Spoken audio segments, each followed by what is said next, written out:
शुरू अल्लाह का नाम लेकर जो बड़ा मेहरबान निहायत रहम वाला है। नून, कलम की और जो कुछ लिखने वाले लिखते हैं उसकी कसम कि ऐ पैगंबर सल्लल्लाहु अलैहि वसल्लम, तुम अपने परवरदिगार के फजल से दीवाने नहीं हो और बेशक तुम्हारे लिए बेइंतहा अजर है और यकीनन तुम अखलाक के आला मर्तबे पर हो। सो अनकरीब तुम भी देख लोगे और ये काफिर भी देख लेंगे कि तुम में से कौन दीवाना है। तहकीक तुम्हारा परवरदिगार उसको भी खूब जानता है जो उसके रस्ते से भटक गया और उनको भी खूब जानता है जो सीधे रस्ते पर चल रहे हैं।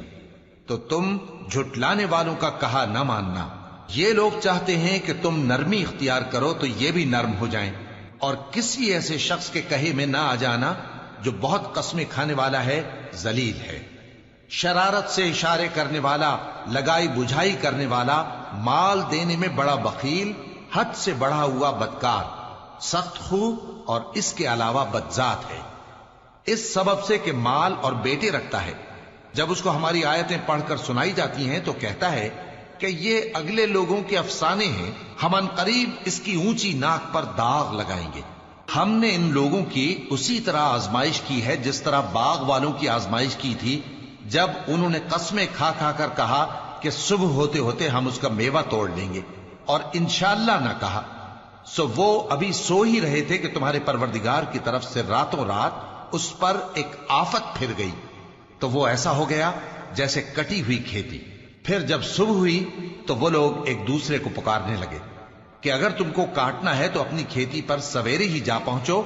सो वो चल पड़े और आपस में चुपके चुपके कहते जाते थे कि आज वहां तुम्हारे पास कोई फकीर ना आने पाए, और कोशिश के साथ सवेरे ही जा पहुंचे, गोया पैदावार पर कादिर हैं। फिर जब उन्होंने बाग को देखा तो वीरान, कहने लगे कि हम रास्ता भूल गए हैं। नहीं, बल्कि हम बेनसीब हो गए। एक जो उनमें समझदार था बोला, क्या मैंने तुमसे नहीं कहा था कि तुम तस्बीह क्यों नहीं करते? दूसरे कहने लगे कि हमारा परवरदिगार पाक है, बेशक हम ही कसूरवार थे। फिर लगे एक दूसरे की तरफ रुख करके मलामत करने, कहने लगे हाय शामत, हम ही हद से बढ़ गए थे। उम्मीद है कि हमारा परवरदिगार इसके बदले में हमें इससे बेहतर बाग इनायत करे। हम अपने परवरदिगार की तरफ रुजू करते हैं। देखो अजाब यूं होता है और आखिरत का अजाब सबसे बढ़कर होगा। काश ये लोग जानते होते। परहेजगारों के लिए उनके परवरदिगार के यहां नेमत के बाग हैं।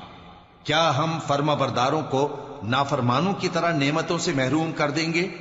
तुम्हें क्या हो गया है? कैसी तजवीजें करते हो?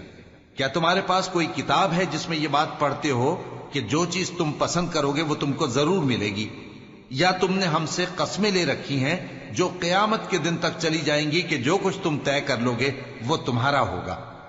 इनसे पूछो कि इनमें से कौन इसका जिम्मा लेता है। क्या इस कौल में इनके कुछ शरीक हैं? अगर ये सच्चे हैं तो अपने शरीकों को ले आएं।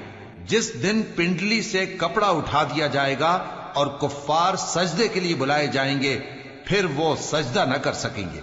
उनकी आंखें झुकी हुई होंगी और उन पर जिल्लत छा रही होगी, हालांकि पहले उस वक्त सजदे के लिए बुलाए जाते थे जबकि वो सही और सालिम थे। सो मुझको इस कलाम के झुटलाने वालों से समझ लेने दो। हम इनको आहिस्ता आहिस्ता ऐसे तरीक से पकड़ेंगे कि इनको खबर भी ना होगी, और मैं इनको मोहलत दिए जाता हूं। मेरा दांव बड़ा मजबूत है।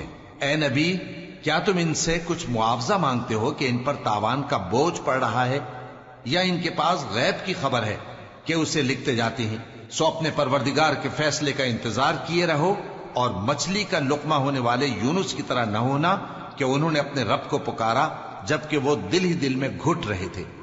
अगर उनके परवरदिगार की मेहरबानी उनको न संभाल लेती तो वो चटियल मैदान में डाल दिए जाते, मजमूम हालत में। फिर उनके परवरदिगार ने उनको बरगुजीदा करके नेकूकारों में शामिल कर लिया।